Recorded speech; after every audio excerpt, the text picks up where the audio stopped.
You're going to step in and cast perpendicular to the current. I usually tell people to lay their 4 fingers down on the water in front of them with their index fingers sticking straight out, and then make casts at each of those different finger angles on the water. When you've done your pinky, which is typically close to parallel to the beach, walk about half the distance of your cast and repeat, and use that methodology to work your way down the beach. And then whether the tide's coming in or going out, if it's a longer beach. That was Dave McCoy describing how he covers water for Sea-Run Cutthroat trout in Puget Sound. This is episode number 77 of the Wet Fly Swing Fly Fishing Show. Welcome to the Wet Fly Swing Fly Fishing Show, where you discover tips, tricks, and tools from the leading names in fly fishing today. We'll help you on your fly fishing journey with classic stories covering steelhead fishing, fly tying, and much more. How's it going, everyone? Thanks for stopping by the Fly Fishing Show.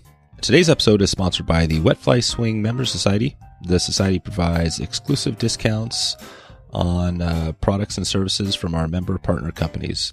Head over to wetflyswing.com/members to check out some of the companies who are on board, plus support the show at one convenient location. In today's episode, I talk with Dave McCoy from Emerald Water Anglers to chat about fishing Puget Sound. It's been Dave's mission for the last 20 years to get more people cutthroat fishing, and he shares all of his best tips today.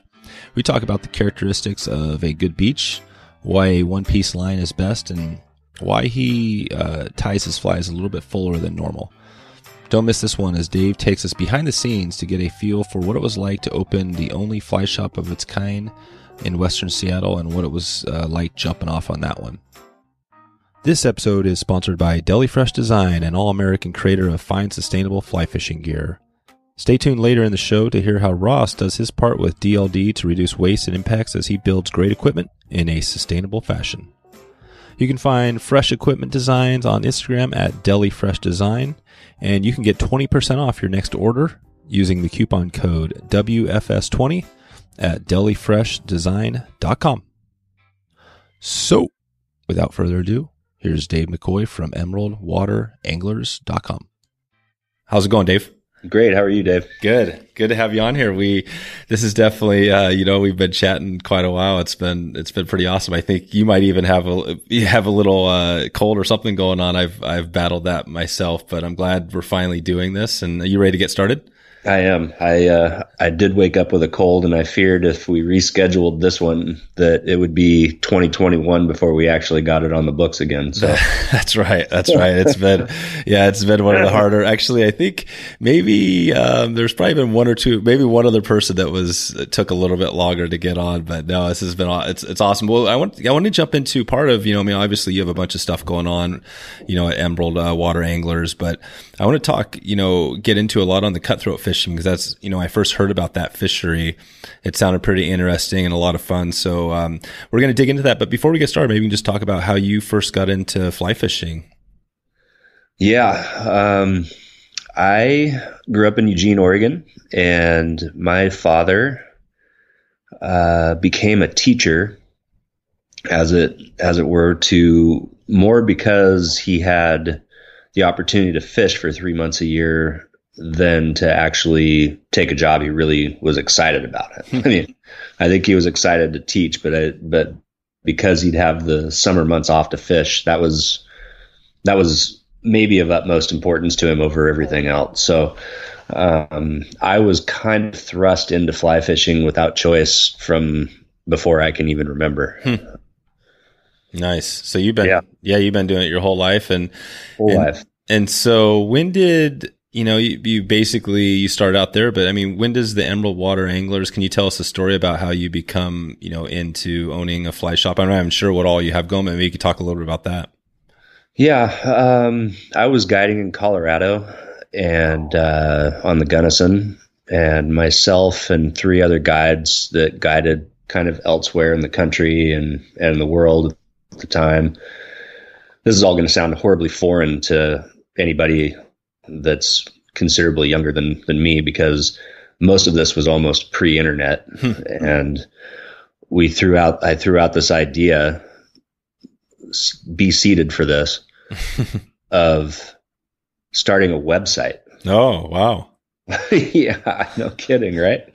Where all of our returning clients on the Gunnison could figure out where each one of us was throughout the year, and again, be seated, have email contact with us wherever we might be in the world. Wow.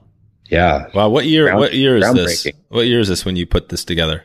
I think it was in 99 98 or 99 when we were really kind of starting to talk about it. That's right.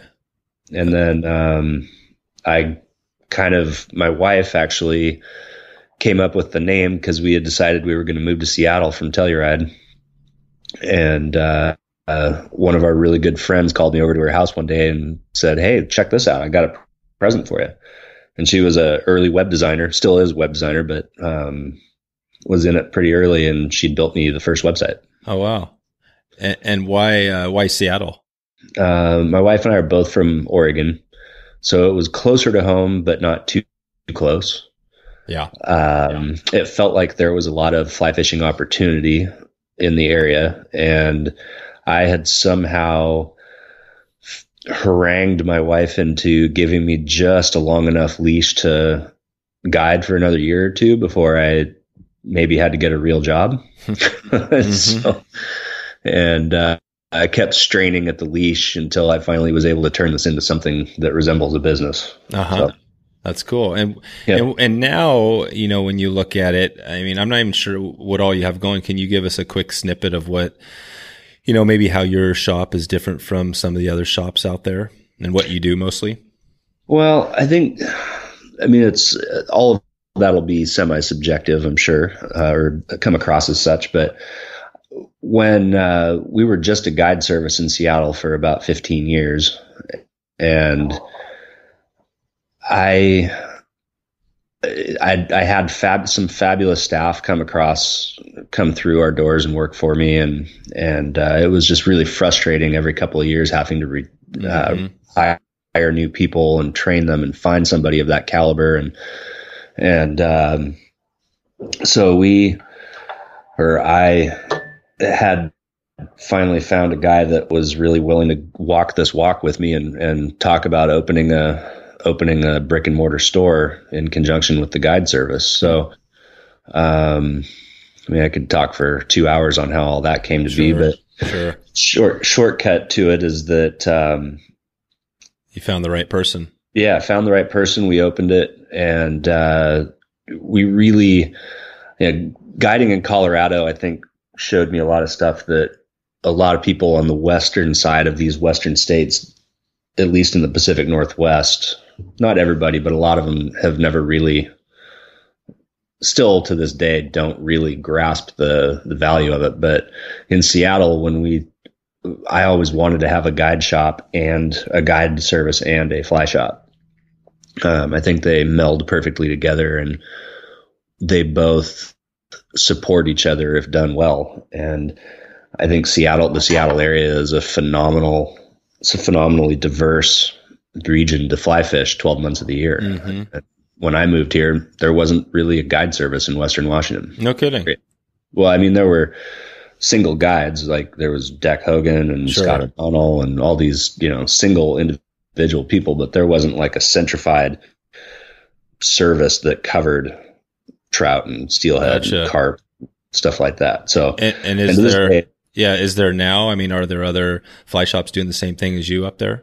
Oh, I think there's ones that are kind of sniffing around trying to, but we definitely on the west side of the state are the most robust. We've got the largest staff, and our entire staff guides instead of just having people that work the store and then more or less subcontracting out to some other guides. All of our staff are 100% employee of our company. Gotcha. So. Gotcha. Okay. Yeah. It seems a little interesting that, you would think, it seems like when you think of Washington versus Oregon, you guys have more of everything. There's more water. There's more, typically the further you go north, the more salmon and steelhead you find as well, as you go up towards Canada and Alaska. But why not more fly shops? Because you go down here in Oregon, and there's plenty of fly shops covering everything. Does that seem kind of strange that it's just, you guys, there's not a bunch of shops trying to do the same thing? Well, that's such a good question. On the surface, I'd say, yeah, that does seem weird. But now, having done this for over 20 years, no, doesn't seem weird. It's an extraordinarily challenging endeavor. Traffic here, I don't know if anybody's heard of this, but it's horrible. Yeah. None of your fisheries really are closer than 30 minutes to you. Many of the ones that you want to partake in are at least an hour, hour and a half, sometimes 2.5 hours. And so for guiding, gotcha. Yeah, like man, the Olympic tough. Peninsula is a little drive. Oh, that's 3.5 hours from us. So that's not even a day trip. But Right. Skagit day trip is, if you fish somebody for 8 to 9 hours and they're in the car with you, you've spent 12 to 14 hours with those people. That's right. I guess that's it. Yeah. And when you look at, say, Portland in comparison, there's quite a few rivers within an hour. Much closer proximity. Yeah. Yeah. I mean, we have that too, but like the Snoqualmie and the Skykomish, with the state of our fisheries up here, are closed for a good portion of the year, or don't necessarily, when you're honest with customers about what the experience they're signing up for is, they don't sort of rise to the top of the most appealing options during those those. So. No. Yeah, I hear you. And what you do have more of than Oregon is more people, which is probably the reason you've probably, had more impacts on some of the populations up there, just because, I mean, there's more urban growth and all that. But we're not going to I don't get too much into too many of the conservation, that's right. stuff, although it's, obviously important. But one thing I did want to dig into here, and we've been talking a little bit about it, I've been getting questions over the last year about cutthroat. Uh-huh. And I have some of my same questions, but when I first heard about that fishery you guys have up there, it sounded amazing. I mean, not only cutthroat, but there's some salmon moving through and stuff like that. But maybe we can just start off, you can dig in and explain what that fishery is like to somebody who's never been out there and fished for those Sea-Run Cutthroat, who are basically migrating up into the rivers, and you're kind of catching them on the way, right? Yeah, it's such a dynamic fishery, Dave. And honestly, even people that live around here, many of them are intimidated to some degree by the vastness of the water and where and when to access and why. And there's a lot of questions that don't, if you've got a trout background from a river, that don't necessarily completely transition over into Puget Sound. Quick story, anecdote on me. When I moved here, one of the first guides that I hired to work for me, we went up to Whidbey Island to chase salmon, and, moving here from Colorado and being a pretty astute guide down there, I in your mid to late 20s, you kind of think highly of yourself. So we get out on the water, and Dylan goes, "Oh man, they're right out there. Let's get a fly to him." So I strip off a bunch of line off my rod, and I make what I think's a pretty good cast. And I look over at Dylan, and he's sitting there looking at me, and he's like, "Really? That's the best you can do?" And I'm like, "What?" So he basically drains his entire reel out the end of his rod, fly line, and hooks a fish on like the second cast. And I'm Nice. like, "Oh yeah, no. You do work for me. You're going to teach me how to do that right there."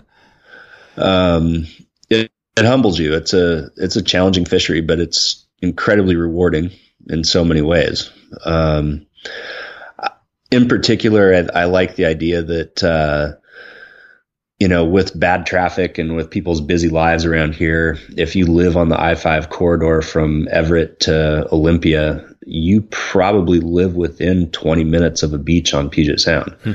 And, in a world of kids and work and life and everything else, the ability to go get on the water for even half hour, 45 minutes, I think is incredibly cathartic for people. And it's been my mission for the last 20 years to try to help people figure this fishery out so that they're they're more open arms with it and less intimidated by it. Nice.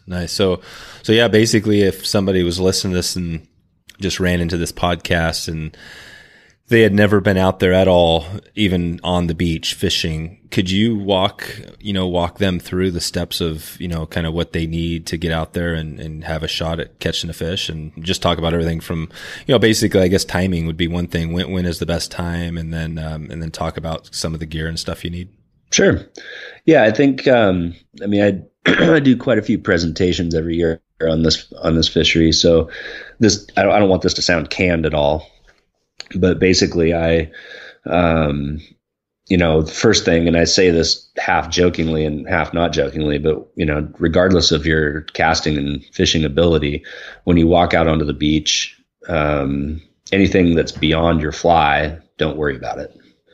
Because I think the vastness of that water, when someone shells out a nice cast, they immediately look at look at where their fly lands versus where the next beach or where the next shoreline is straight across, and sometimes it's 5 miles across, and you can feel a little bit like needle in a haystack, like what in the hell am I doing here?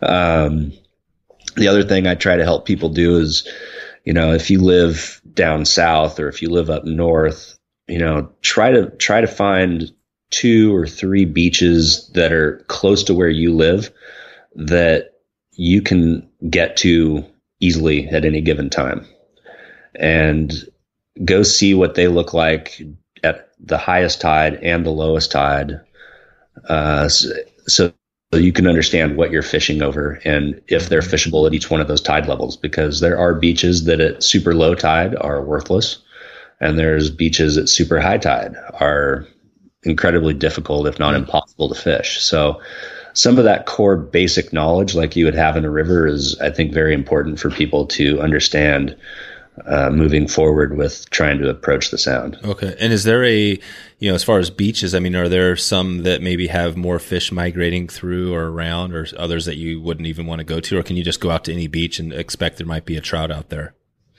No, that's a great question. And I think that there's a fair bit of observational data on this. Cutthroat aren't necessarily the most well-studied species in the sound, although that's starting to change with the Coastal Cutthroat Coalition. Down south, where the sound gets smaller, your beaches that you have access to tend to be closer to smaller estuaries, and the surrounding estuarine area has many of the characteristics that would deem those fish wanting to stay close to that area, make it, I think, more consistent to approach those beaches and have a little more confidence that you're going to run into fish down there. Okay. That substrate of oyster beds and mud and mixed in with some kelp and some eelgrass, and not a super steep drop to the beach, but not certainly not super flat. All the things that will coalesce all the different food forms in that ecosystem to all be in the same place at the same time, I think, help the trout be more residential, if you will, in a fishery where they tend to be more transient. Gotcha. Okay. So, yeah, there's some tips there as far as finding some of the fish. Now, as far as getting out there, timing wise, is there I know there's a lot of variation in cutthroat life history and stuff, but is there a good time where you'd say this is the hot time to go, or could you speak to that? Yeah, it's funny because when I moved here, the common thought, at least that I had access to, was that the sound was kind of worthless in November, December, January. They're a spring spawner, so all the chum fry and most of the other species of salmon fry start to enter the saltwater as a food source in Puget Sound sometime in late February through March and April, and then we can go on about that later. But my birthday's in January, and one year, again, Dylan and I were January what? Ninth. Oh, ninth. Perfect. I'm mine's 15th. So are you a Capricorn? Oh yeah, baby. There you go. All right. Definitely a Capricorn. Perfect. So you probably have ADD then. I do have a little ADD. Yeah. There you go. It's starting to emerge. Any Adderall? Are you working the Adderall? No, I don't hit that yet. Yeah.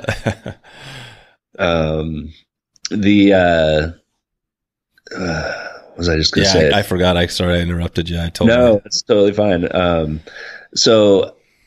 We were fishing on my birthday, and I didn't feel like driving to a Steelhead River, and we didn't want to go to the Yak. And I was like, let's go fish the Sound, because we always fished on my birthday for those years that Dylan and I were together here. And he's like, really, what a waste of time. and we went out and checked out some new beaches down south and just had a phenomenal day. We were both totally blown away by how good the fishing was in January. And so that sort of started to shift my mindset on Puget Sound. And to circle back to your question, there's, I probably know a couple hundred beach access points in the entire Sound. And I think there might only be like one or two that I've fished regularly and not caught a fish on at some given time. Oh, wow. So you can have lightning strike on any beach that you want. It's just a matter of putting yourself out there often. Gotcha. That's cool. Okay. So that's helpful then. There's a couple of things. So it doesn't necessarily, you're not stuck to, I mean, it was funny. I was talking to, oh gosh, I'm trying to think now when that episode, I think it comes out. Jason? No. Yeah, I did talk to Jason, but, Sheppard, Marty and Mia. Sorry, I just had a brain fart there. But yeah, talking to Marty, and he was talking about the season on the John Day for Steelhead, which is like a month. Yep. And it just hits home. That's talk about a tough fishery to hit. You've got a month, but given the cutthroat where maybe you have 12 months, that makes it a little bit easier. But yeah. So okay, well that's definitely one big piece. Now, what about as far as the gear? I mean, you're going out there and there are salmon too that you are targeting out there. But when you go for Sea-Run Cutties, what's your outfit look like? Well, personally for me, I fish a 6-weight, with a floating line, and there's a number of reasons for that. I like to, as of the last few years, I've resigned myself to fishing almost exclusively a surface fly that my dad developed, that we call the Sound Searcher. And I think on average, more people, again, in the spirit of trying to help people become, quickly, assembled for that fishery without having to spend another $1,000, they'll do it anyway. But like up front, I want to get people on the water. Mm-hmm. 6-weight floating line, or, you could do a 5-weight. Almost everybody has that. Yeah. So we're already there. Now we're talking about the flies and the fishery instead of what gear you need. Yep. But I fish a 6-weight with a floating line, because I like to fish the surface fly most of the time. Many people up here are very adamant about fishing intermediate lines, whether it's 40 plus or similar shooting heads, or just a full intermediate, like lake line. Mm-hmm. And those obviously those work too. There's definitely beaches during certain times of the year where, fishing those sinking tips put you in the position to hang up on the bottom or other debris that are on the bottom if a cast doesn't quite work out, or if you're fishing in the summer over some of the netting that's over some of the shellfish beds. That'll drop fast enough that it'll get to the netting and you'll end up hanging up and having to break your fly off on the netting. So, gotcha. Floating line, just a little bit more user friendly right off the bat. And then saltwater, I'm sure everyone's aware of it, wreaks havoc on anything that's not anodized or prepared for saltwater. So you can use your $35 to $100 reel, but it's a battle you will eventually lose. Right. You will eventually end up having to get another reel. So if you're buying new stuff, get a rod that doesn't have nickel silver in the componentry and doesn't have a wood insert. get one with a fighting butt, and get a reel that's been anodized and has a sealed drag. Gotcha. Okay. Perfect. And there's probably lots of companies that, can cover you on that sort of stuff. Do you have any recommendations for, if somebody was to come in your shop and put together an outfit, what would you say is a easy thing for them to, as far as rod, reel, line, what do you like to use?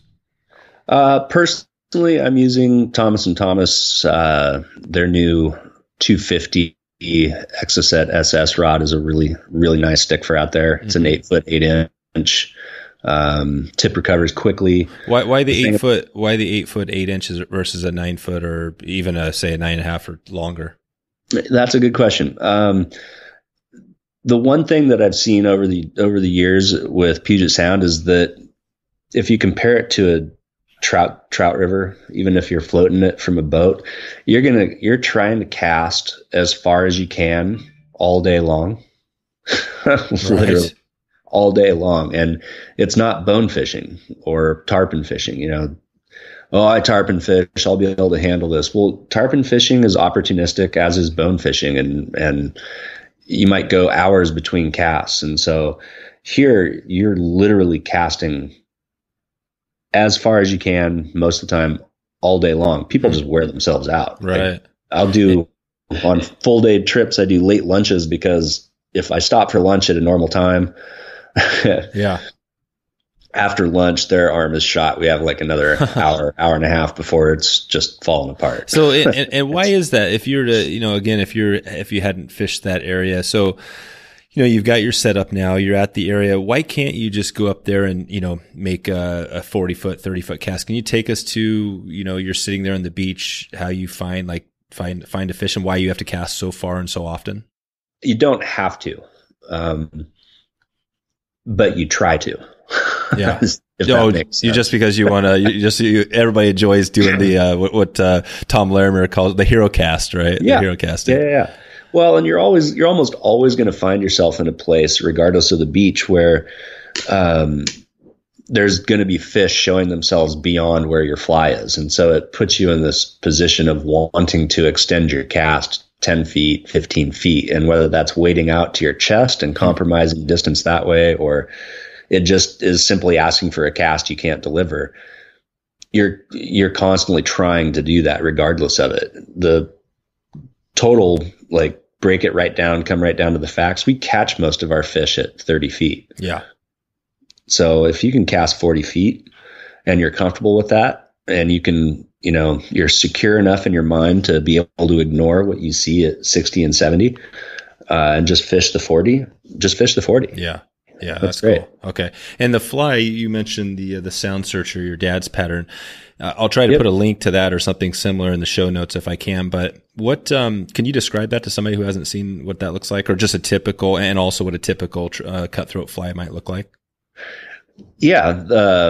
Dad developed this fly for smallmouth bass, actually down on the main stem Umpqua, where he lives. And we were fishing it one day, and I said to him, I think I need to try that in the sound, and came up and just hammered him. It's very simple. It's angel hair that's dubbed onto the body and then left hanging out the end as a tail.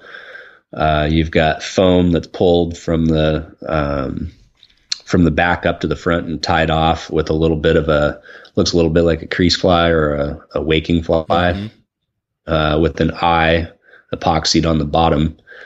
Dad puts par markings kind of on one end of the foam. So basically it emulates a injured bait fish that's on its side, sort of scooting across the surface of the water. Wow.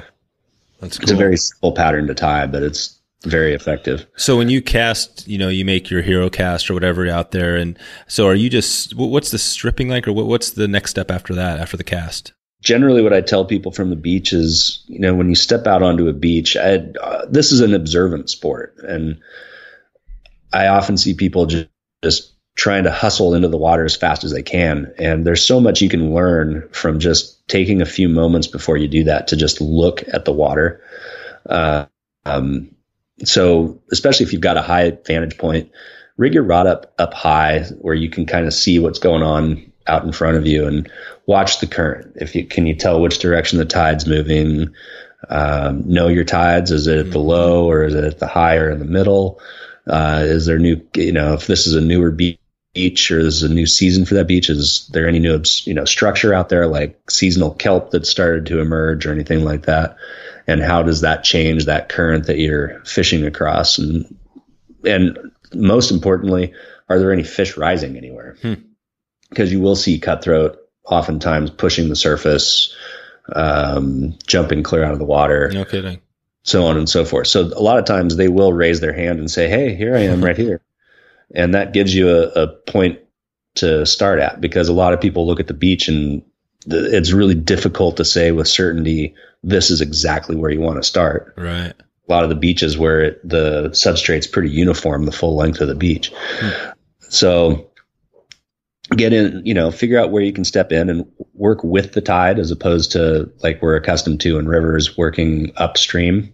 You're going to step in and cast perpendicular to the current.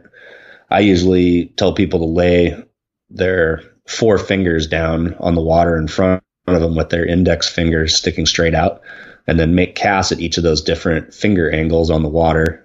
When you've done your pinky, which is typically close to parallel to the beach, walk about half the distance of your cast and repeat. And use that methodology to work your way down the beach. And then whether the tide's coming in or going out, if it's a longer beach, by the time you've covered most of that water, if you step back up to where you were, you've either lost a foot or two of tide, or you've gained a foot or two of tide, and you're effectively fishing new water. So if moving to a new beach isn't an option, or there are fish around, then start that whole process over again, and you're fishing fresh water. No, that's cool. Yeah, no, those are great tips. Okay. So basically, yeah, you just got to get out there and put your time in. Now, if you find a beach that you've been to and you hit a fish, you landed a fish out there at a certain tide, a certain time of the day, I mean, can you kind of record all that data and probably come back the next month or maybe even a year later and expect, that it might still be a good spot, or does it just kind of change a lot? Yeah, that's such a good question. I think there's been pretty decent consistency on some of the beaches that we go to, but I've also seen what I didn't really used to believe, that pressure could push these fish off of beaches, but I think I've changed my opinion on that. I think places where a lot of people go now have become more difficult to consistently find fish, and I genuinely, because all other situations are pretty much the same on those beaches, attribute the lack of consistency to the amount of angling pressure on some of those beaches. Gotcha. Okay. So yeah, you definitely have that. And you've seen some increasing in pressure for this type of fishery, or is there an overlap? Maybe you can describe now, a little bit on the salmon, that how that works, the overlap there. Do you have people fishing for both species at similar times of year? Yeah, we do. It's a little complicated. In that we have salmon that come in starting in like mid-July, and this year's a pink year, so every other year we have pink salmon that start to arrive at that point, and they'll be here till mid-late August, and at that point the cohos start to arrive. And it's funny, salmon bring out a whole new breed of angler, and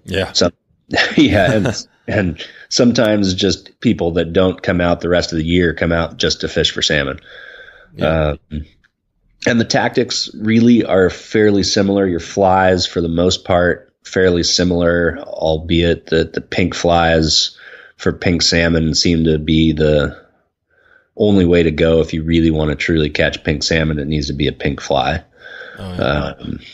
And have yet to successfully transliterate why that is. Interviews with pinks, but that seems to be the case. So Gotcha.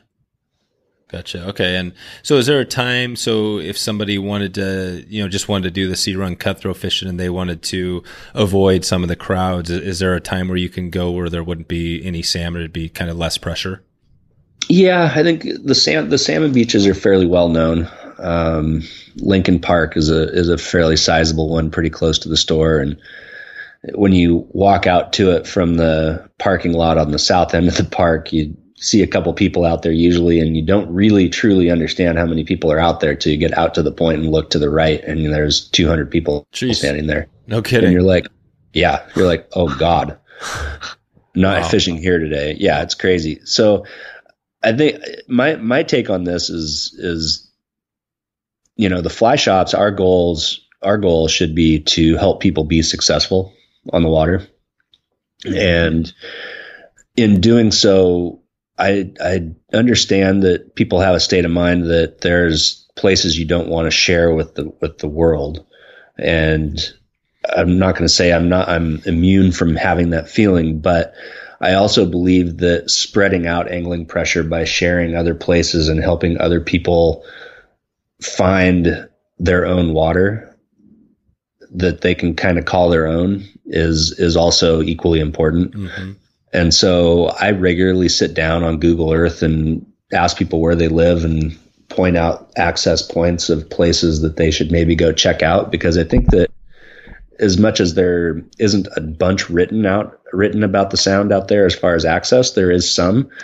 And the downfall is because there's so little literature on it, and all the literature points to the same places. Everybody that's new coming to it goes to the same places. So those places are just getting hammered. No kidding. And so I challenge people to be a little more diversified in where they go to the beach to fish. Mm-hmm. And so it sounds like, there's not a ton of resources out there. I'm not sure if you're talking about books or what, but is there, if somebody wanted to find the best resources other than, maybe you can talk about which one you're talking about there, but are there others? Is there online resources, or is it just kind of, there's not much out there? Well, it's funny because when again, not necessarily pre-internet, but certainly pre-Google Earth, gazetteer, Chris and Dylan and I, basically, I remember a couple of days where we never even wet a line, but we were driving from 5 a.m. until 10 p.m. And all we did was just drive around and investigate little dead end roads that looked like they ended at beaches. Oh, can't fish this one. Oh, well, this one looks good. No, can't fish this one. Yeah. And that was just kind of how we found a bunch of these little places that we went to. And with Google Earth, that's just become so much easier to do. And so I get it. People don't have or want to dedicate the time necessarily to doing that. They just want it to be, they want to be dropped a pin, shown exactly where to go and how to do it, and show up and do it. Right. And I genuinely feel that if you take 5 more minutes of your time just to do a little tiny bit of due diligence, and everyone on our staff is more than willing and happy to sit down and help people do this. Go check this place out, because I'll do this regularly with customers that are really keen to learn new beaches. I'll actually point out places that I myself have wanted to check out. I'm like, maybe you should check this place out, and give them a little homework. Yep. And see what happens. And it's funny. Oftentimes they come back a couple days later, like, that was a great beach. This episode is sponsored by Deli Fresh Design, a company that makes sustainable fly fishing gear in the heart of Denver, Colorado. Deli Fresh blends old waders and recycled sailcloth with Cordura canvas to make rugged, river-tested gear such as fly wallets, sling packs, and my favorite, beer koozies. I had a great chat with Ross at Deli Fresh as I was blown away by his dedication to fly fishing and conservation. Here's a short clip of how Ross reduces waste with his personal actions and as a responsible company. But as a company, I'm trying to reduce my impact by riding a bike or taking the bus or shared cars, stuff like that for commuting. And then, when I go fishing, I'll get in a car, but I try to go with other people. And so I think there's things that as consumers that we can do on a daily basis. My own mentality of doing those things on a daily basis, like driving or riding a bike, and then trying to see what materials I can use that reduce waste, or what I'm trying to do as a person and as a company. Pretty good stuff, right? Let's support a great company doing business the right way. All of DFD's gear will help you spend more time casting and less time juggling your stuff. To see these great products, go follow them on Instagram, where you can see their latest designs. Head over to delifreshdesign.com and use the coupon code WFS20 to get 20% off your next order. That's Deli Fresh Design and the coupon code WFS20. What now? And I don't know all the details of who's on your staff, but I mean, how do you avoid? It sounds like you're the main person kind of run the show up there. How do you avoid getting stuck in the shop these days? Oh my! I buy a plane ticket to another continent. Is that because you have done the cool thing about this is I'm kind of in a destination DIY season. I'm calling it, so I'm trying to really focus on some of those in destination. Actually, I had some people on that we've joked about the destination thing because what is really a destination? I mean, Sea-Run Cutthroat is a destination probably to somebody, but I mean, you've traveled around the world. I mean, what is that? I'm not even sure of your history. Maybe you can speak to a little bit about, what you enjoy getting out and doing.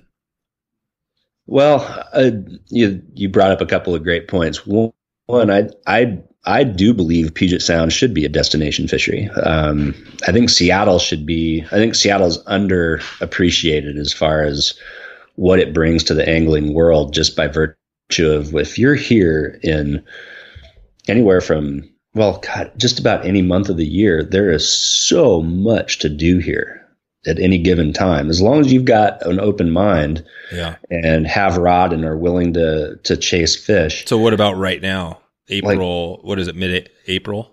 Yeah, like this year's is maybe as spectacular as it's been ever in the last 20 years because you've got catch and release season on Skagit and Sauk open for the first time in April and probably close to 10 years. And you've got the peninsula, and then you've got Puget Sound with Sea-Run Cutthroat and the Fryer in the salt now. The Yakima is fishing well between sort of pushes of water. Creeks aren't open yet, but some of the lakes are that are open all year starting to fish fairly well as well. East side stuff, like some of the there's just so much to do. Some of the urban lakes have carp in them, and the carp start to get a little anxious right about now too as the water starts to warm. So there's no lack of things to do. It's just not all centralized like when you fly and drive into Ennis or Bozeman and you've got all these world-renowned rivers within half hour, 45 minutes of you. We have that too. You just have to broaden that map out a little bit. Gotcha. Okay. Yeah, cool. So, and then, and yeah, like you said, you buy a plane ticket. So if you have to buy a plane ticket, where are you headed? Where's your next destination? Well, I just got back from Argentina 3 days ago chasing steelhead down there. And the next one is Brazil to Kenjum, to go get my body painted with henna before I fish. So. But now Argentina steelhead, that's usually not the first species that I think of when I think of Argentina. No, I would venture to say there's a fair number of people that don't realize that they're even down there. But they were stocked. McLeod strain was stocked down there in 1904, and they've been successfully returning year after year since. No kidding. Yep. Wow. So what's that fishery like? Oh, it's massive. It's a huge river, which ironically, when you talk to people that don't live up in this part of the world and they tell you that they've been there, they're like, oh, it's like fishing the Mississippi. It's gigantic and it's big. It's not anywhere near as big as the Mississippi, but it definitely feels like home if you've fished like the lower end of the Skagit or Clearwater or anything like that. It's big water. It's for the two-handed angler. It's really a phenomenal fishery. No kidding. That's cool. So it's pretty much the same deal. You could be out on the swinging on the Skeena, or you could be down in Argentina where you're at. It'd be a similar deal. Yep. That's crazy. Okay. Well, that's, definitely one of the things we, might have to get you back on again because there's a ton of stuff that, I know you've traveled a lot of places I'd like to chat with you about. But one of the things, I think photos, right? I mean, you have like a little bit of a photo background. Yep, sure do. Yeah, I just recently talked to Brian O'Keefe and we chatted a little bit about, same thing with him. He's been all around, and probably a similar story to you. But yeah, he provided a few little tips and things like that. I mean, what's your take on, I mean, I guess we can get into a couple tips on the photos, but I'm a little bit more curious on the Instagram thing. It seems like, and the whole Facebook and like how we're all becoming cyborgs and all that stuff. I mean, what's your take on everything? Because you're in it. You got these amazing, you got to shop, you got to post pics. I mean, how do you balance that whole thing? Well, I think that my biggest balance currently that I wrestle with is trying to get our team, aka our staff, to appreciate the importance of the quality of post, the content of post, and the frequency of post, and maintaining some of the ethos that our company maintains as far as fish not out of the water and so That's just right. some of the other stuff that we do. That's right. Because is the keep them wet movement. We probably won't have a ton of time to get into that, but I mean, you're a big part of that, I think. And who's leading the charge on that? That's Brian Husky. Yeah, Brian Husky. That's right. Yeah, we talked about Brian, I think, on the last one. But so I mean, that's a big movement. I mean, up there, right? You're still involved in that pretty heavily. Yeah, I think Brian's taken the ball and run with it pretty well. Yeah, I'd like to say that I feel like the trend with at least the people that I tend to follow in our industry has moved in the direction and favoring that keep them wet state of mind, which is fantastic. And I don't want to go into any of the specifics of it at all, but it can't be a bad thing. So yeah. I'm happy to see a lot of people kind of adhering to it. It's great. What's your take on barbless versus barbed steelhead flies? I just saw that while we were down in Argentina. WDFW is trying to go to not mandating barbless hooks, right? Oh man. Well, it's funny. And I didn't even know that. The only reason I asked that is that I had a guest on, Rob Crandall, who, gosh, I can't remember the episode, but I asked him that same question, and it kind of surprised me a little bit because, maybe it didn't surprise me because I fished with barb hooks too, in both ways, and stuff like that. But he basically said, I guess you could listen to that episode to hear what he said, but it was basically like, he doesn't think it's, too much of a deal. And, but it sounds like you have a little bit different take. Well, I mean, here's my take on it. Just cursory. I think that, and I think it's a double-edged sword. I think when you have anglers, and I'm talking about this from a guide perspective, when you have anglers that are very result oriented with why they're on the water, and a day is going to be made or broken by them catching a fish. If they know the hook is barbless, they genuinely or generally do not put as much stick to that fish to land them. They tend to be more ginger with it. I don't know why. We don't need to delve into the psychology there, but that tends to be the case. And so what you effectively do is overplay a fish. Yep. Which is not good, right? Yep. On the other side of that, not even on the other side of that, because it's barbless, you have the ability of the fish to come unpinned earlier in your play, which means that the fish doesn't have to endure being handled. All right. Doesn't do the entire fight, which both of those I think are positives to a barbless hook. Yep. Whereas with a barbed hook, staying in that realm, you typically are going to land your fish. Sometimes people, because it's barbed, put more heat on them and land them more quickly, but a barb is a barb for a reason. It doesn't come out without taking flesh with it. Yep.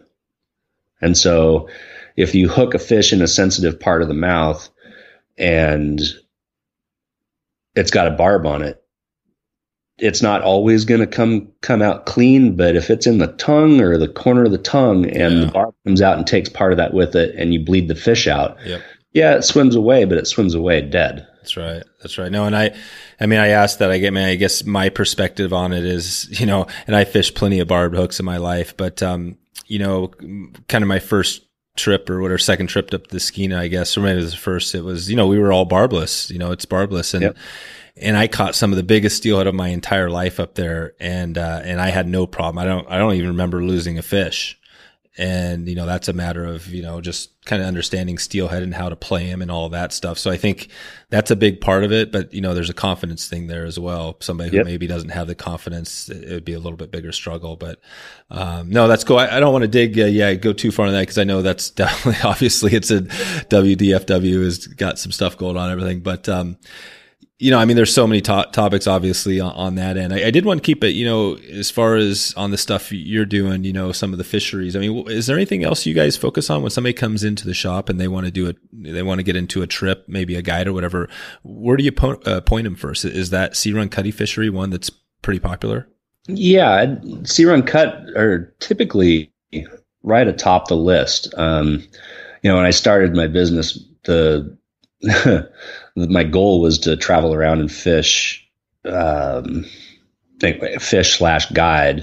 where the guiding was easiest and, I hate this word, best around the world. I was going to be in Chile for this, and Colorado for that, and Oregon for this, and Washington for that. And it lasted about 12 months and not conducive to a married life. And so I started to just look more critically at Washington and realize that Washington has all of those same characteristics, just in a smaller dynamic.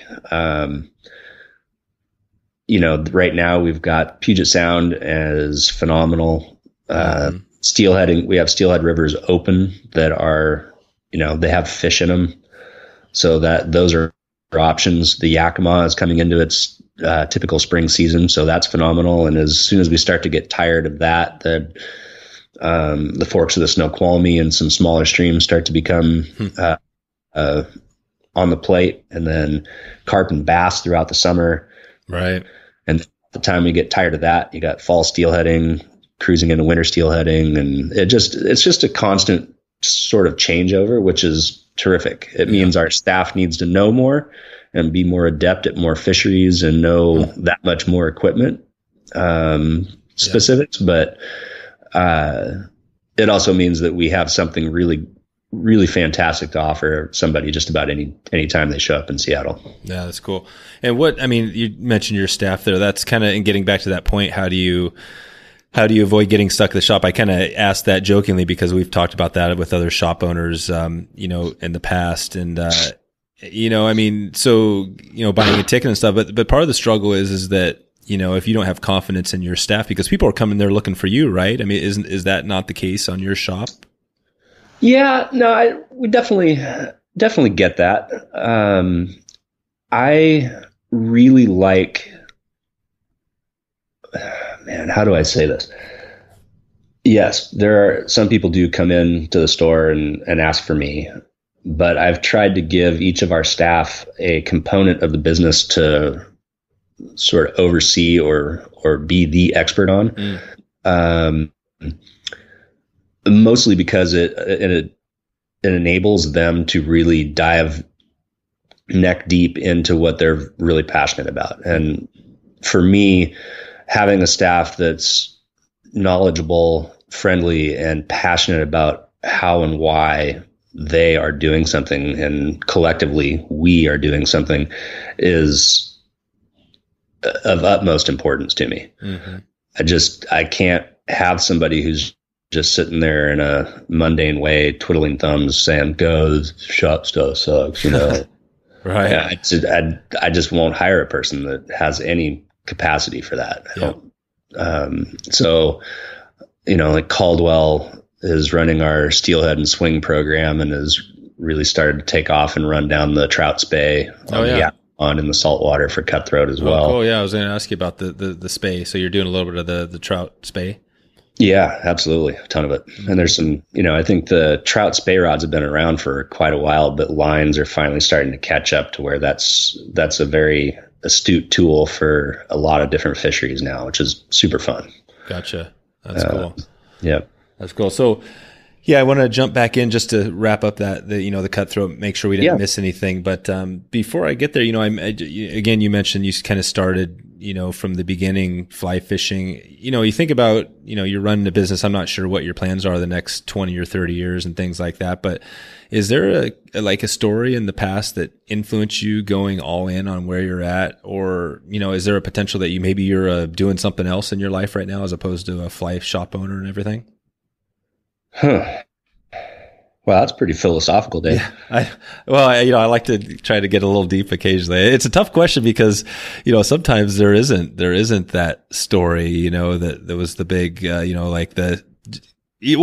heard it a lot where people, a few times where people have said, this thing, basically it was, I either had to take it or go back. And a good example is Oliver White, and he, when I interviewed him, he talked about how he became a hedge fund manager. And because his guy he guided was this guy had a lot of money, and he just out of the blue said, "Hey, do you want to come work for my hedge fund?" And he didn't even think. He just said, "Sure." So he quit his guide business in Jackson Hole and moved to New York to be a hedge fund manager. And the funny thing is, that's a crazy story, but the funny thing is it was the best experience he ever had. And because of that, now he created a lodge in the Bahamas. And that whole story. So I don't know if, you know what I mean? That's kind of one of those things where did you ever have a jump off point where you're kind of like, if I got to do it or I'm not going all in? Whew. Man. It's funny. I had the same experience when I was in Telluride. CNN offered me a job in their new sports department in 98. No kidding. Yeah. Now, how was that? What was your background? CNN,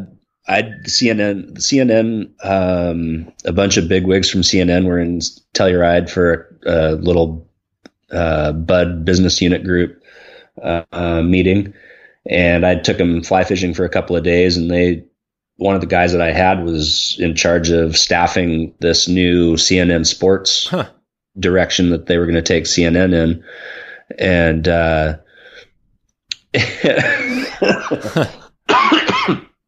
and, at the time I was living the life I wanted to live. And so they were like, yeah, you'd have to move to San Francisco and we'd have you doing this. And I was like, yeah, you do remember where we just spent the last 2 days, right? Yeah. So it's funny you say that about Oliver. I commend him for taking that plunge. And I think our sport's better because he's a hell of a leader in our industry right now.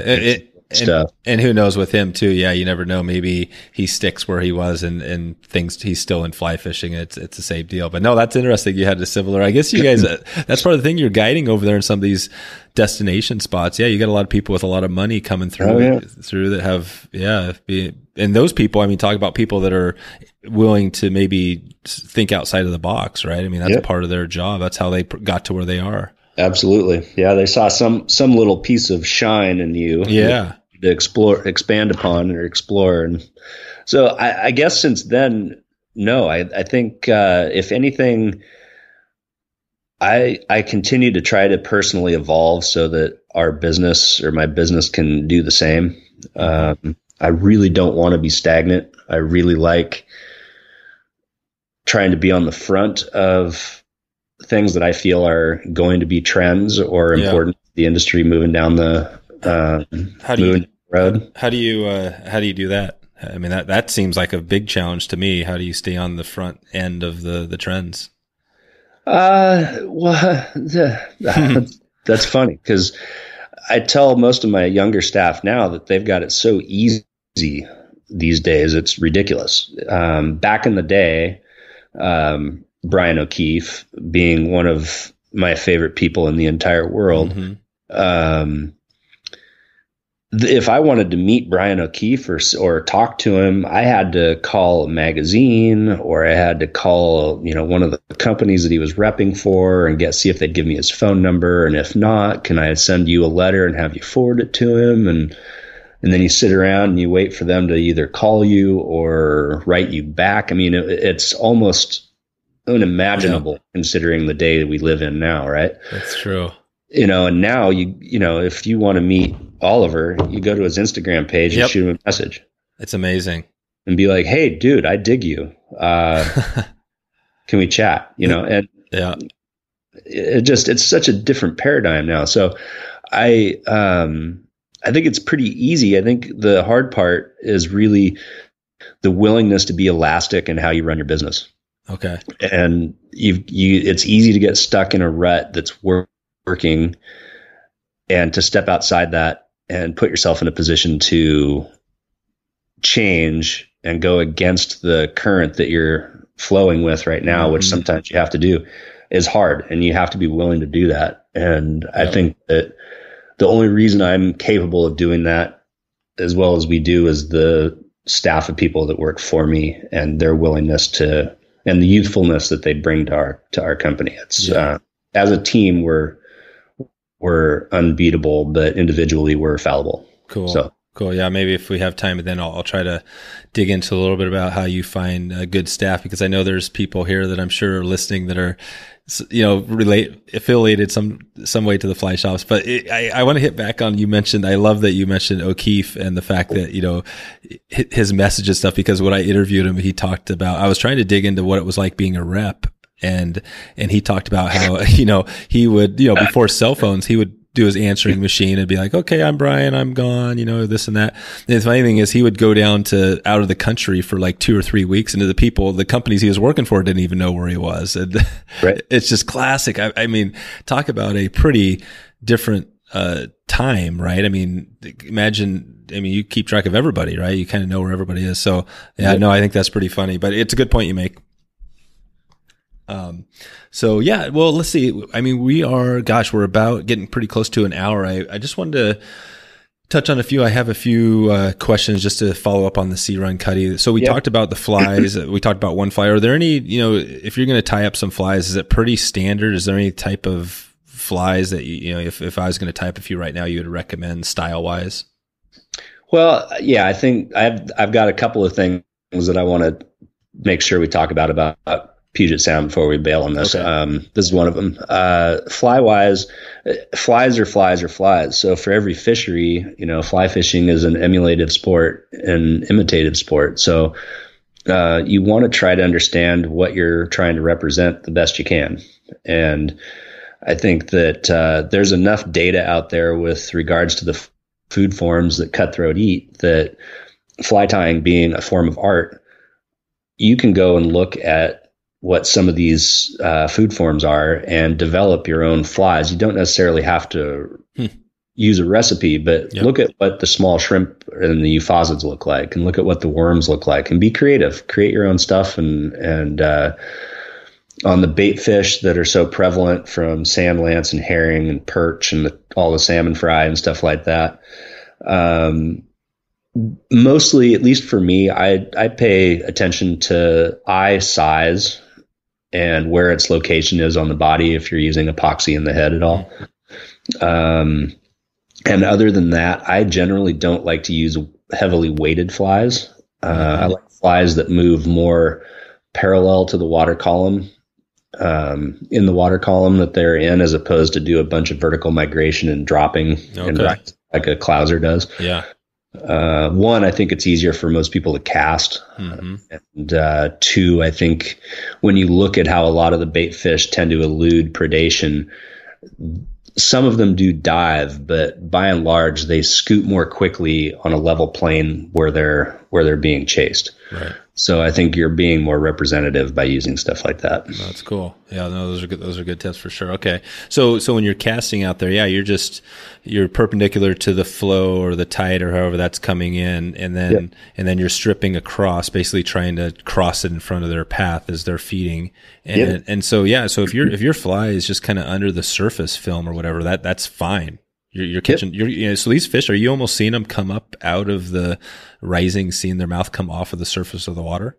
Sometimes on calm days, and if you're using a floating line where you've got your fly fairly high in the water column, yes, you will see a V-wake following your fly. Wow, that's sweet. It's exhilarating. Yeah. It's yet another reason I like to fish floating lines. That's cool. And most of these fish you're catching, as far as the sea runs, are what, like 12 up to 17 inches?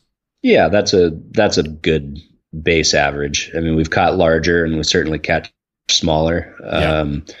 The other thing on the fly thing I'd throw out there would be, we tend to try to use really small hooks. Okay.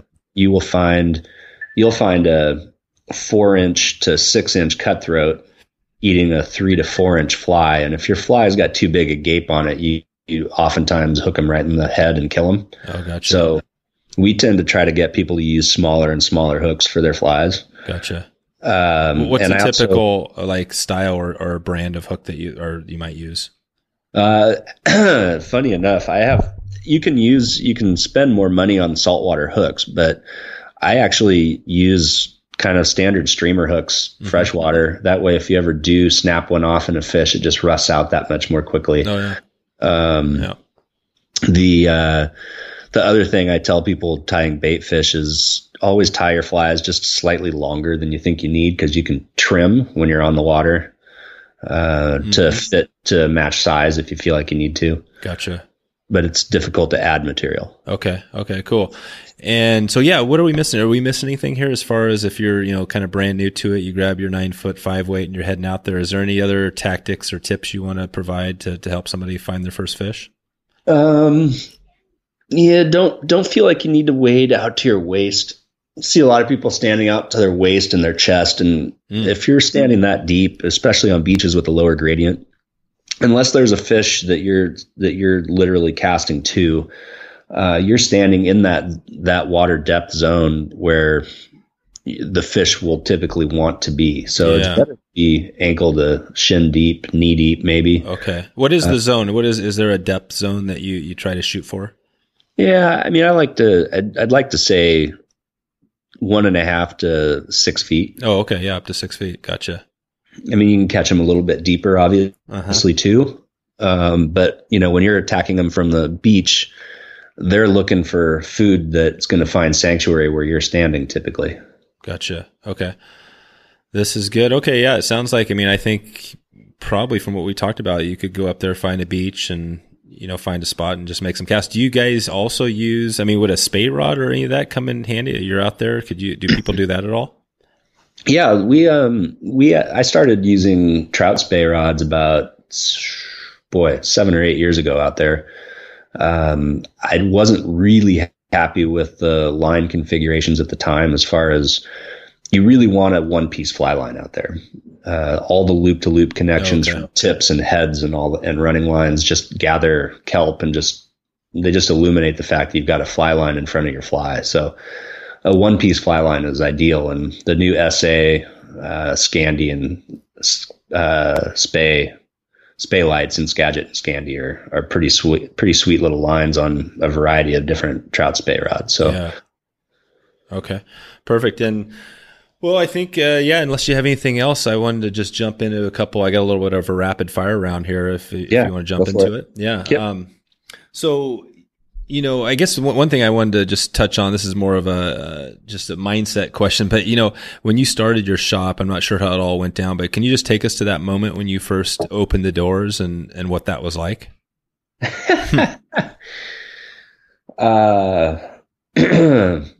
You know how a sea anemone kind of draws in as soon as you touch it? Oh yeah. Is that what I wanted to figure out a way to turn and run as quickly as I could. No kidding. Why was that? I was scared shitless. No kidding. Yeah. So how do you go from, I'm not even sure, what you were doing before that, but you were guiding. Yeah. You were guiding, and then you basically jumped off and went and you were still guiding, but you bought the shop. So basically everything's in this one basket, right? It's either succeed or fail. Yeah. And I think more than anything is, I started it from ground zero. It was a non-existent shop. So, oh, wow. It was an elevation in our business that when I moved here, I actually told myself I did not want to own a shop. And it just, different situations arose over the last 15 years that just sort of kind of hedged me in that direction to where that was kind of what I needed to do. And I guess when I say scared shitless, the biggest thing that freaked me out was, one, the monetary responsibility of it, and what that could do to my family if it failed. And two was I view my staff as family, and now I've got handful of people, and now it's a dozen that rely on me for their livelihood. And so that, to me, that takes on an entirely different weight, if you will. Yep. And I take it seriously. So yeah. No, I think that's that part that scared me the most. I hear you. No, I asked that question about the jumping off. I mean, just doing the shop is your point. I mean, that's for sure. A lot of people probably decided not to do it, and you jumped into a place that was new. I mean, what gave you the feeling that you could be successful at it? I think it was really derived from having a handful of customers, clients that had known me for a long, long time, sitting down with me and having earnest, candid conversations about why they repeatedly used me as a guide over other options, repeatedly enjoyed their time and everything with me, and how that could extrapolate into a broader audience if a store was to be in the business mix. Yep. So, I guess through my life, almost everything I've ever wanted to accomplish, I've accomplished, and I'm always up for a good challenge, and this was a pretty good challenge. So, yep. So why not? Yeah, no, that's perfect. Okay. Well, let's jump into this. So we talked a little bit about the flies. I usually ask a couple of my, 2 question is your top 2 flies, top 2 tips, and top 2 resources. And I guess we're kind of talking about cutthroat fishing. We've talked about the flies. Do you have a name of another pattern that you might throw out there what somebody can find online? Let's see here. And if not, we could just, I don't know if your website, do you guys sell flies as well there? A lot of cutthroat flies? Yeah, we don't sell flies online. That's a whole other thing. Yep. Yeah. No, so the Sound Searcher is one, and I guess the other one I would be probably the foul free herring. Okay. All right, perfect. And, you've thrown out some tips definitely along the way. Anything else that, for somebody that's maybe going out there for their first time, it could be even a general fly fishing tip to help them get into a fish? This is going to probably not be what you want, but I'm going to say it anyway. All right. Ask questions. Sure. They're just so many people are so bashful and being, way too, pride-minded to just simply ask questions. Now I am adamant about us being an open book and wanting to watch people succeed. So we hold nothing secret. Just come in or call or email or FaceTime and ask questions. Perfect. No, that's a great one. I agree. I'm always people that are connecting with me online. It's the same thing. I think that's a big part of it. So, okay. And then, let's see here. So do you have a couple of, we talked about resources. I guess there's not a heck of a lot out there. Did you mention, was there a book or something that's directing people to these popular spots? What is that resource we're talking about? Yeah. So there's 2 that I kind of like, and they're not fishing specific. And one is out of print. One's called Afoot and Afloat in the Sound. And I believe they still have a North Sound and a South Sound version. And then the other one is called Beach Walks and Hikes Around Puget Sound. And it's out of print, but you can find it used for like $5-10 on the internet pretty easy. So, okay. Perfect. What about, let's see here. So, we talked about photos a little bit. Do you have one photo tip you might give somebody when it goes to, taking pictures when they're out there fishing?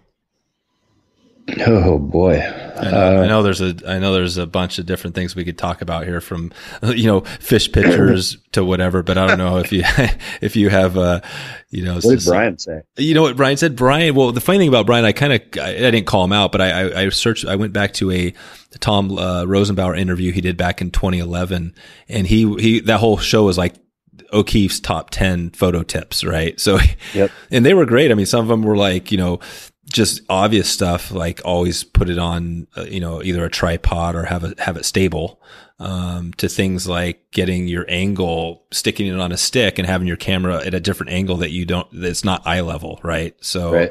He also had one that said something about when you take your fish picture, make sure the camera lens is just above the fish's eye, So just stuff like that. Yeah, he had a bunch of little things that we kind of dug into. And I'll provide a link at I'm not sure what episode, but yeah, you can go in the show notes. I'll have a link to that episode here. I guess the only thing I would say is I don't know. That's a good question. I know. Go ahead. Have your camera preset for the type of day you're experiencing, so that you don't need to fumble with your camera and settings and stuff like that to accommodate what you're trying to shoot that day. Yeah. No, that's cool. I was just thinking, so, you do, photos, right? That's kind of one of your things. Can you talk about just a little bit about what the whole photo, what you do? Is the Instagram stuff, is that a lot of photos you take? My feed personally is almost exclusively just my photos. Our shop feed is a mix of all of our staff's photos, and our travel feed is mostly mine, but other people too, from our travel side of the business. Okay. What's your feed? What's your at Dave McCoy EWA.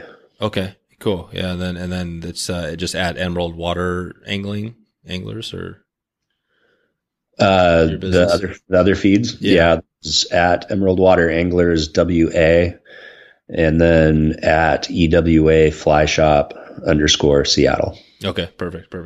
Cool. Well, let's keep this going here. So what is your, you get off the water, what's your favorite beverage?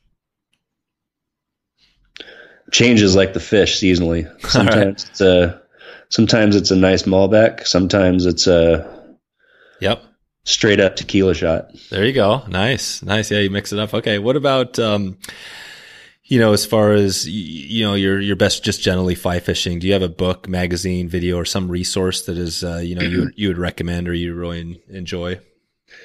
I think these days the Fly Fish Journal would be the one that I would try to point most people at. Yep. And it's mostly because it's not how to at all. No, it is 100% emotional attachment to the sport and what surrounds it. And I think if you want people to be in the sport for the long haul, all the how-to is out there on YouTube. Like, there's no reason for magazines to be writing how-to anymore. Right.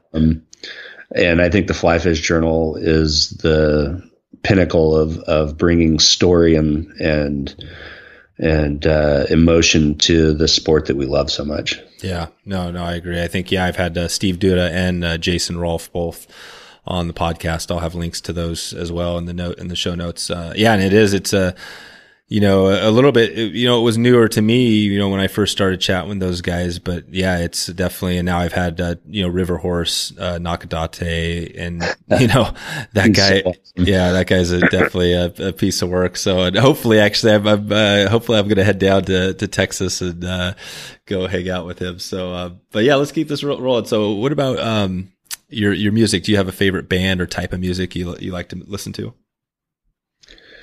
Well, I've got a 13-year-old daughter, so I tend to listen to a lot of what she listens to. Oh, there you go. Like, what is a 13-year-old? Because I have actually 5 and 7-year-old daughters. What does a 13-year-old daughter listen to these days? Well, it varies a little bit like me. Some days she's really keen on teaching herself riffs on her guitar from Led Zeppelin to nice. Justin Timberlake, or it Yep. It spans the gamut. Yep. That's it. Okay. And for you, did you go to U of O, did you say, or you grew up in Eugene? Yep. Both. So that's kind of a little bit of a hippie town. Were you a deadhead or a dead follower? No, I worked at the Kiva for a while and, went to the country fair a few times. Oh, yeah. Definitely attended a couple Dead concerts, but never once would you see me wearing tie-dye or. No. So what would you, so back in college, what were you listening to? Metallica, Guns N' Roses, Pearl Jam, stuff like that. That's right. Right at the onset of all that. So yeah, that was right. Yeah. So the year, whatever that was, the 90s, somewhere in that period. Okay. Yep. Well, that is, that's about all I have here. I had a couple other questions. I think, maybe we'll have to leave, till next time. Did you have anything else you wanted to throw out there? I just want to make sure we covered the Sea-Run Cutty before I let you go. Is there anything we're missing here to help somebody get going on it? No, I don't. There is, but nothing that would be satisfactorily covered in 30 seconds. That's right. That's right. And if they want to find more information, they can get a hold of you up there or swing by the shop. I mean, I guess now are there other areas? We're talking Seattle, but I mean, I'd imagine you can do this sort of stuff we're talking about in other states, right? I mean, do you hear about other people doing the same sort of thing? Yeah, there's definitely been, like the Oregon coast has some places you can do it as well. I'm not terribly familiar with it, but it tends to be more estuary-like mouth of the Siuslaw and in the Tillamook area, stuff like that. Yep. And people try to do it on the coast out here in Washington as well, on the other side of the peninsula. So okay. You definitely it's definitely a little bit of a different deal. Puget Sound is very unique in how we do it. Yeah. Inside Passage in BC would be fairly similar. Okay. But yeah. Oh, cool. Yeah. And I'll have Jay Nicholas. I'm going to have him on the show in an upcoming episode to talk more about some of the Sea-Run stuff. And I think he's going to cover, probably a little bit more of the Oregon, more of the river type of stuff. So cool. And they're actually, I guess I'll put a note to his book. I think he does have a Sea-Run Cutthroat book. And I'm not even sure if he covers your area or not, but I'll put that in the show notes as well. So cool. Well, in the next 6 to 12 months, anything new we can expect from you? You got going out there? You want to let us know? Nothing that's not top secret. Okay. Oh, right. Cool. All right. So you got some trips. You got some trips planned that you can't release yet? No, nothing I'm doing is top secret per se. It's just a fog of things out in front of me. So to pull one thing out of it right now would be difficult. Gotcha. So you're just gonna, and I'm thinking right now we're in this April period, but yeah, you guys are staying pretty busy. How does it, as you get into summer, do you get into some more of the river trout fishing stuff? Is that the Yakima, I guess you're talking about? Yeah, the Yakima will fish. It fishes all year. The creeks are what we look forward to in the summer. Oh, okay. I guess the only thing I would say is keep an eye on what our women's program is going to do moving forward. It's going to blow up here in the near future. Oh, sweet. Yeah, that's another huge topic that I'm going to cover more of on this as well. So no, this is good. Well, Dave, I appreciate you coming on. If people want to find you, emeraldwateranglers.com is the best place. Yep, that'll do it. All right, man. Well, I appreciate you. We took a little bit of time. It's well worth it to get you on here. I think we covered a lot of good stuff, and lots of people, I'm sure, will get some good info out of this one. And just want to thank you again for coming on. Yeah, well, thank you, Dave. I really appreciate it and love what you're doing with your podcast, buddy. All right, thanks a lot. We'll talk to you later. All right, see you, man. See ya. So there you go. If you want to find all the show notes with all the links we cover, just go to wetflyswing.com/77. Interested in getting a huge discount on a custom oil painting of your trophy fishing pick? You can get access to this bonus and many more at the Wet Fly Swing Member Society. That's just go to wetflyswing.com/members to find out how to get exclusive discounts like this one and support local companies and the podcast all in one. Thanks again for stopping by and check out the show today. I'm looking forward to catching up with you soon and hope to maybe see you online or on the river. Thanks for listening to the Wet Fly Swing Fly Fishing Show. For notes and links from this episode, visit wetflyswing.com. And if you found this episode helpful, please subscribe and leave a review on iTunes.